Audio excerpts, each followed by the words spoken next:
Hello friends, welcome back to RGM online classes. RGM education YouTube চ্যানেলের রোজ বিকাল 6টার special group C and group D ক্লাসে তোমাদের সকলকে জানাই আরও একবার স্বাগত। গ্রুপ সি গ্রুপ ডির ফর্ম ফিল আপ কিন্তু চলছে 3rd ডিসেম্বর 2025। এই ফর্ম ফিল আপের লাস্ট ডেট। তোমরা যারা যারা এখনও পর্যন্ত ফর্ম ফিল আপ করোনি অবশ্যই করে নেবে। একজন ক্যান্ডিডেট সি এবং ডি দুটোরই কিন্তু ফর্ম ফিল আপ করতে পারছে, কোনো রকম ইস্যু নেই। তোমরা অবশ্যই কিন্তু ফর্ম ফিল আপটা করে নাও, ঠিক আছে? এক্সাম জানুয়ারি মাসে হবে, দুটো পরীক্ষাই কিন্তু জানুয়ারিতে হবে। জানুয়ারি 2026-এ এক্সামটা কিন্তু হতে চলেছে এবং সেটারই আমাদের আজকে প্র্যাকটিস ক্লাস নাম্বার 33 আমরা ডিসকাস করছি। আমাদের প্রত্যেকদিন বেলা 12টা থেকে 12 o'clock আমাদের ইংলিশ ক্লাসটা হচ্ছে গ্রুপ সির জন্য টার্গেট করেই, মাধ্যমিক লেভেলের ইংলিশ ক্লাসটা হচ্ছে। তোমরা সেই ক্লাসটা জয়েন করবে। সেই ক্লাসেও কিন্তু আমরা প্রচুর কোয়েশ্চেন, প্রচুর বিষয় ডিসকাস করছি, প্রত্যেকটা প্রশ্ন ধরে আলোচনা করছি। আর এখন আমাদের কারেন্ট অ্যাফেয়ার্স অ্যান্ড জিকে থেকে আজকে আমরা বেশ কিছু বাছাই করা প্রশ্ন ডিসকাস করব। সবার প্রথম প্রশ্ন কি রেখেছি আজকে, দেখো বলছে ফিউচার ইনভেস্টমেন্ট ইনিশিয়েটিভের 8ম সংস্করণ বা যেটাকে আমরা বলতে পারি 8th এডিশন, এই 8ম সংস্করণ বা 8th এডিশন কোথায় আয়োজিত হয়েছিল? দুবাই, আবুধাবি, কুয়েত নাকি কাতার? সঠিক উত্তর হবে অপশন নাম্বার বি, আবুধাবি। ঠিক আছে, আচ্ছা এবার আমরা যেহেতু 8th এডিশনটা জানলাম, এবার 9th এডিশন বা নবম সংস্করণটা কোথায় হবে সেটা একটু জেনে নিই। নবম সংস্করণ হতে চলেছে সৌদি আরবের রিয়াদে, ঠিক আছে, যেখানে 7,500 জন রিপ্রেজেন্টেটিভ বা প্রতিনিধি তারা থাকবেন এবং যেখানে 600-রও বেশি, 600+ বক্তা সেখানে উপস্থিত থাকবেন, তাদের বক্তৃতা দেবেন। এবং এটার থিম কি আছে? থিম হচ্ছে সমৃদ্ধির চাবিকাঠি।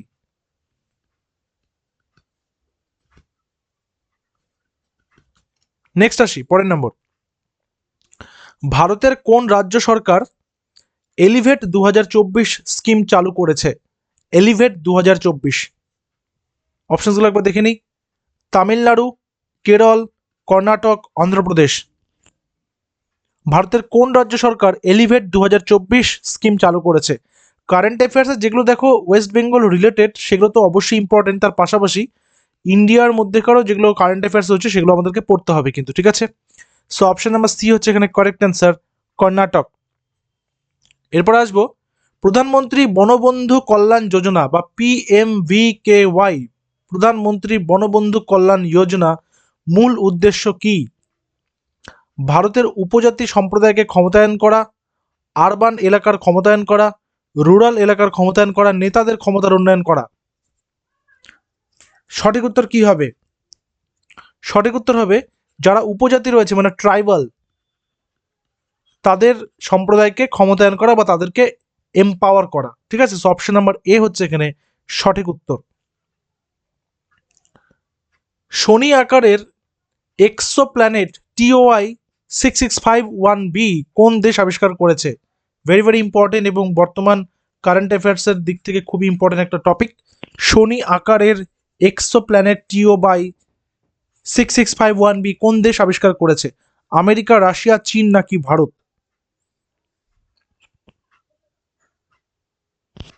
সঠিক উত্তর অপশন নাম্বার ডি, ভারত, ঠিক আছে। নেক্সট, কোয়েল নদীর উৎস কোথায়? দেখো বিশেষ করে নদী তীরবর্তী যে শহরগুলো রয়েছে, নদী তীরবর্তী শহর, এই নদী তীরবর্তী শহরগুলো ভালো করে পড়তে হবে, যেগুলো ভারতের মধ্যেকার সেগুলো তার ভালো করে পড়তে হবে। কোয়েল নদীর উৎস কোথায় বা কোয়েল নদী কোথা থেকে এসেছে? Kaziranga national park, Palamau tiger reserve, Kulik Pakshi Nibas, Bandipur national forest. সঠিক উত্তর এটি ঝাড়খণ্ডের পালামৌ টাইগার রিজার্ভ থেকে উৎপত্তি লাভ করেছে। অপশন নাম্বার বি হচ্ছে এখানে কারেক্ট অ্যান্সার। 2024-এ কোন শহর 2.5 মিলিয়নের বেশি দিয়া বা প্রদীপ জ্বালিয়ে গিনেস ওয়ার্ল্ড রেকর্ড করেছে বা গিনেস বুক অফ ওয়ার্ল্ড রেকর্ডে নাম লিখিয়েছে? 2024-এ 2.5 মিলিয়ন কবে? দীপাবলিতে, তাই না? সঠিক উত্তর কি হবে? সঠিক উত্তর হচ্ছে অপশন নাম্বার বি, অযোধ্যা, ঠিক আছে, দীপাবলিতে এবং রামনবমীতেও। নেক্সট আসবে পরের নাম্বার 7। কোন সংস্থা 2024 সালে জীবাশ্ম জ্বালানি থেকে সৃষ্ট carbon die oxide CO2 carbon die oxide নির্গমনের বৃদ্ধির প্রতিবেদন প্রকাশ করেছে? কোন সংস্থা 2024 সালে জীবাশ্ম জ্বালানি থেকে, জীবাশ্ম জ্বালানি কোনগুলো, যেগুলো এই পেট্রোল, ডিজেল, তারপর আরও অন্যান্য যে সমস্ত জীবাশ্ম রয়েছে যেখান থেকে প্রাকৃতিক গ্যাস, এই জীবাশ্ম জ্বালানি যে দহন এবং দহনের ফলে যে কার্বন ডাই অক্সাইডটা তৈরি হচ্ছে বা নির্গমন হচ্ছে, এটার উপরে নির্ভর করে নির্গমনের প্রতিবেদন প্রকাশ করেছে কোন সংস্থা? দেখো, যেহেতু কার্বন ডাই অক্সাইডের কথা বলেছে তাহলে কার্বন রিলেটেড হবে, so global carbon project, option number B হচ্ছে এখানে কারেক্ট অ্যান্সার। নেক্সট, ভারত ও কাজাখস্তান যৌথ উদ্যোগের জন্য কোন খনিজের উৎপাদনে চুক্তি করেছে? ভারত এবং কাজাখস্তান কোন খনিজের উৎপাদনের চুক্তি করেছে? Uranium slag, methane slag, titanium slag নাকি ইথানল স্লাগ? সঠিক উত্তর option number C, titanium slag. Next number 9। 2024 সালে প্রথম এশিয়ান বৌদ্ধ সম্মেলন কোন দেশ আয়োজন করেছে? প্রথম এশিয়ান বৌদ্ধ সম্মেলন 2024-এ কোন দেশ আয়োজন করেছে? ইন্দোনেশিয়া, ভারত, তিব্বত নাকি চীন? 2024 সালে প্রথম এশিয়ান বৌদ্ধ সম্মেলন কোন দেশ আয়োজন করেছে? সঠিক উত্তর অপশন নাম্বার বি, ভারত।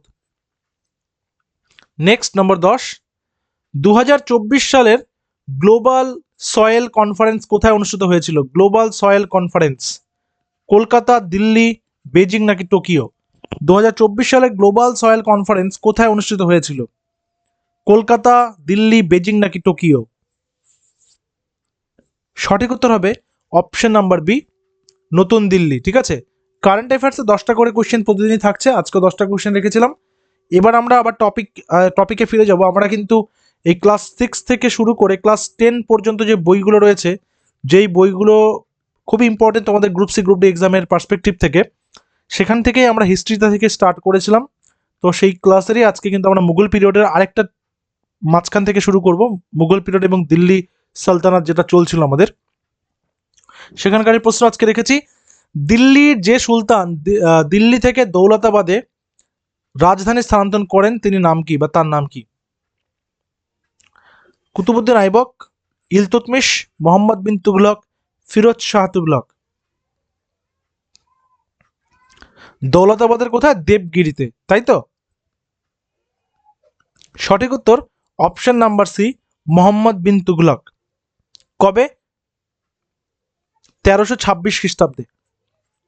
এবং এই মোহাম্মদ বিন তুগলককে না ইতিহাসে পাগলা রাজা হিসেবে চিহ্নিত করা হয়েছে। নেক্সট, নিম্নলিখিত কোন গ্রন্থখানি বলবনের, মানে গিয়াসউদ্দিন বলবন, এই বলবনের সময়কাল সম্পর্কে বিবরণ প্রদান করে, বা বলতে পারে যে বলবনের সময়কার বিখ্যাত লেখা কোনটা? তাহকিক ই হিন্দ, শাহনামা, তারিখ ই ফিরোজ শাহী নাকি কোনোটিই নয়? সঠিক উত্তর অপশন নাম্বার সি, তারিখ ই ফিরোজ শাহী, যেটা 1357 খ্রিস্টাব্দে রচিত হয়। কার দ্বারা? জিয়াউদ্দিন বারানি। ঠিক আছে, সো অপশন নাম্বার সি হচ্ছে এখানে কারেক্ট অ্যান্সার। নেক্সট আসি নাম্বার 13। দাক্ষিণাত্যে প্রথম মুসলিম আক্রমণ কার রাজত্বকালে ঘটেছিল? মানে যখন মুসলিম আক্রমণটা ঘটছে তখন দাক্ষিণাত্যের শাসক বা সেখানকার সম্রাট কে ছিলেন? বলবন, রাজিয়া, জালালউদ্দিন খলজি নাকি ফিরোজ শাহ তুগলক? বা বলতে পারে যে কোন মুসলিম সম্রাটের নেতৃত্বে এই আন্দোলনটা বা এই আক্রমণটা ঘটেছিল? সঠিক উত্তর option number C, Jalaluddin Khalji, যিনি খলজি ডাইনাস্টির কি ছিলেন? খলজি ডাইনাস্টির যিনি উদ্ভাবক বা বলা যেতে পারে প্রতিষ্ঠাতা ছিলেন, এবং আলাউদ্দিন খিলজির কাকা ছিলেন। আলাউদ্দিন খলজি, ঠিক আছে, আলাউদ্দিন খলজি জালালউদ্দিন খলজিকে হত্যা করেই সিংহাসন লাভ করেছিলেন। ঠিক আছে, কবে হয়েছিল এটা? 1296 খ্রিস্টাব্দে। নেক্সটে আসি পরের নাম্বার। তকাভি বলতে কি বোঝায়? তকাভি বলতে কি বোঝায়? কৃষক ঋণ, এক ধরনের উর্বর জমি, হিন্দুদের উপর কর, অনুর্বর জমি? তকাভিটা কি? দেখো, মোহাম্মদ বিন তুঘলক যখন বিভিন্ন পলিসিগুলো গ্রহণ করছিলেন তখন তিনি কি করলেন, দেখলেন কি যে গঙ্গা এবং যমুনা এই দুটোর যে নদীর মধ্যবর্তী অঞ্চল, এটাকে তো দোয়াব বলে। এই দোয়াব হচ্ছে খুবই উর্বর, তাই তিনি কি করলেন, এখানে 4 টাইমস বেশি ট্যাক্স লাগিয়ে দিলেন। এবার এটা করে কি হলো, ওই বছর এখানে বৃষ্টি হলো না এবং এখানে ফসলও উৎপাদিত হলো না, কিন্তু ট্যাক্স তো দিতেই হবে, যেই কারণে এই করের চাপে সেখানকার লোকজন গ্রাম ছেড়ে পালিয়ে যেতে শুরু করলো। এই বিষয়টা জানার পরে তখন তিনি কি করলেন, তখন তিনি কৃষকদেরকে ঋণ দিলেন একটা, সেই ঋণটার নাম হচ্ছে তকাভি ঋণ। ঠিক আছে, সো অপশন নাম্বার এ হচ্ছে আমাদের এখানে কারেক্ট অ্যান্সার। নিম্নলিখিত দাস বংশীয় কোন সুলতান অ্যাকচুয়ালি দাস ছিলেন না? দাস ডাইনেস্টি আমরা পড়েছি না, স্লেভ ডাইনেস্টি।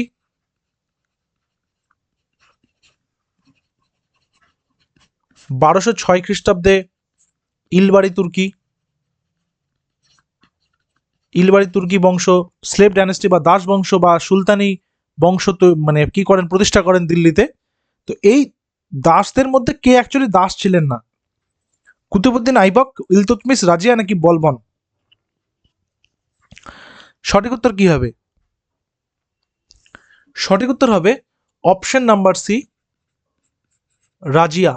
কেন? রাজিয়া ছিলেন সুলতান ইলতুৎমিশের কন্যা, তাই না?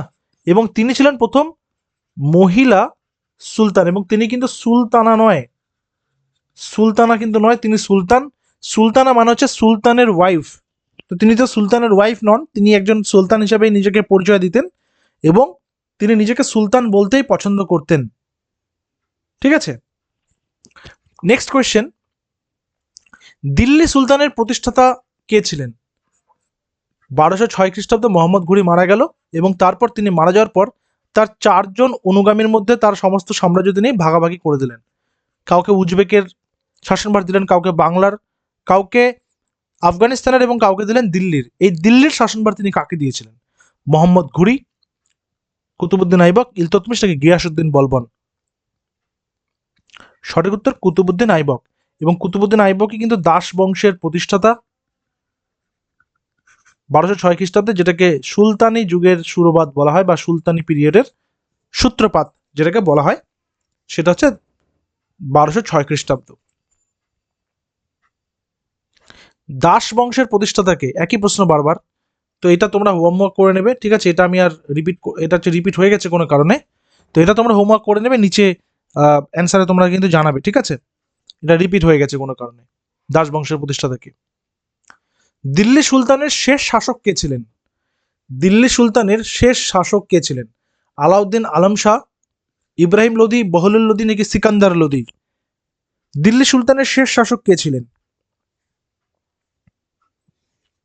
সঠিক উত্তর ইব্রাহিম লোদি। আমরা এর আগের দিন আলোচনা করলাম 1526 খ্রিস্টাব্দ, প্রথম পানিপথের যুদ্ধ, প্রথম পানিপথ, তাই তো, যেখানে বাবরের সাথে যুদ্ধ হলো। আমি আগের দিন ডিটেলসে বলেছিলাম বাবর কিভাবে রুমি কৌশলটা অবলম্বন করলো এবং প্রথম সে কামান দেগে বা কামান ইউজ করে কিভাবে ইব্রাহিম লোদিকে পরাজিত এবং পরাভূত করলো, এবং ফাইনালি ভারতবর্ষের সুলতানি পিরিয়ড শেষ হয়ে মুঘল পিরিয়ড শুরু হচ্ছে। তো সেটা হচ্ছে এই জন্য 1526টা একটা খুবই সিগনিফিক্যান্ট ইয়ার, বা আমরা যেটাকে ইতিহাসের ভাষায় বলি মাইলস্টোন। ঠিক আছে, যেমন 1757 এটা একটা মাইলস্টোন। কেন? এটা পলাশির যুদ্ধ হয়েছিল, ব্রিটিশদের একটা সূত্রপাত হয়েছিল, তো এই সূত্রপাতগুলো হচ্ছে একটা মাইলস্টোন। তো প্রথম পানিপথের যুদ্ধ ইব্রাহিম লোদির শেষ যুদ্ধ, এবং তার পাশাপাশি ভারতবর্ষে ইসলামিক সুলতানি পিরিয়ডেরও শেষ সময়, এবং তারপর ইসলামিক মুঘল সাম্রাজ্য শুরু হয়েছিল। সো অপশন নাম্বার বি হচ্ছে এখানে কারেক্ট অ্যান্সার।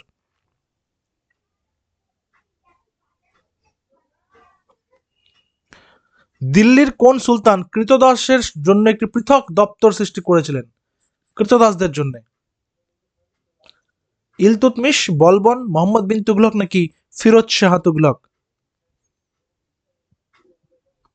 সঠিক উত্তর কি হবে? সঠিক উত্তর হবে option number D, Firoz Shah Tughlaq. আচ্ছা, যার নাম তিনি দিয়েছিলেন দেওয়ান ই বন্দেগান।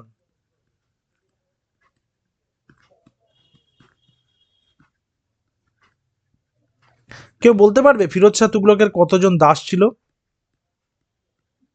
কতজন দাস ছিল ফিরোজ শাহ তুগলকের? ঠিক আছে, এটা হোমওয়ার্ক থাকলো, এটা ক্লাস 7-এর বইতে রয়েছে। ঠিক আছে, আমি জানিয়ে দেবো, তোমরা যারা যারা কমেন্ট করছো সঠিক উত্তর দিলে তো আমি হার্ট দিয়েই দেবো, বাকিদেরকে আমি জানিয়ে দেবো। কোন সুলতানের রাজত্বকালে চেঙ্গিস খান ভারত আক্রমণ করেছিলেন? চেঙ্গিস খান, সেই দুর্ধর্ষ মঙ্গল নেতা চেঙ্গিস খান। ইলতুৎমিশ, আলাউদ্দিন খলজি, গিয়াসুদ্দিন বলবান নাকি মোহাম্মদ বিন তুগলক? কোন সুলতানের রাজত্বকালে চেঙ্গিস খান ভারত আক্রমণ করেছিলেন? সঠিক উত্তর কি হবে? সঠিক উত্তর হবে 1221 খ্রিস্টাব্দে। এবং 1221 খ্রিস্টাব্দে কে ছিলেন? ইলতুৎমিশ ছিলেন সেই সময়কার সুলতান। ঠিক আছে, তো চেঙ্গিস খান 1221 খ্রিস্টাব্দে খিবার প্রদেশের শাসনকর্তা জালালউদ্দিন মঙ্গোবারণীকে ধাওয়া করে ভারতে আক্রমণ করেছিলেন এবং তৎকালীন সুলতান ইলতুৎমিশের কৌশলে তিনি ভারতের ক্ষতি করতে না পেরে ফিরে গিয়েছিলেন। ঠিক আছে, অর্থাৎ একটা সমঝোতা চুক্তি তাদের মধ্যে হয়ে গিয়েছিল। এবং আজকের সেটা শেষ প্রশ্ন, যেটা তোমাদের জন্য রেখেছি, তোমরা এটা অ্যান্সার করবে প্রত্যেকেই। আমি যারা যারা সঠিক উত্তর দেবে তাদেরকে প্রত্যেককে হার্ট দিয়ে দেবো। দিল্লির কোন সুলতান একটি অশোক স্তম্ভ দিল্লিতে নিয়ে এসেছিলেন? ইলতুৎমিশ, আলাউদ্দিন খলজি, মোহাম্মদ বিন তুগলক নাকি ফিরোজ শাহ তুগলক? সঠিক উত্তর যেটা মনে হবে সেটা তোমরা নিচে লাইভ চ্যাট অপশনে কিন্তু জানাতে পারবে। এবং তোমাদের প্রত্যেকে জানিয়ে রেখে, আমাদের SSC group C and group ডির ব্যাচ কিন্তু চলছে, তোমরা সেটাও যুক্ত হতে পারো আমাদের। তার জন্য আমাদের অফিসিয়াল হোয়াটসঅ্যাপ নম্বর 9564345236 এর নম্বরে হোয়াটসঅ্যাপ করবে, SSC group C and group D লিখে তোমাদেরকে সেই সমস্ত ডিটেলস কিন্তু প্রোভাইড করে দেওয়া হবে। বাকি সব ডিটেলস এই ভিডিও ডেসক্রিপশনে রয়েছে। ঠিক আছে, দেখা হচ্ছে পরবর্তী ভিডিওতে। Till then, stay connected with RGM education YouTube channel. Thank you very much.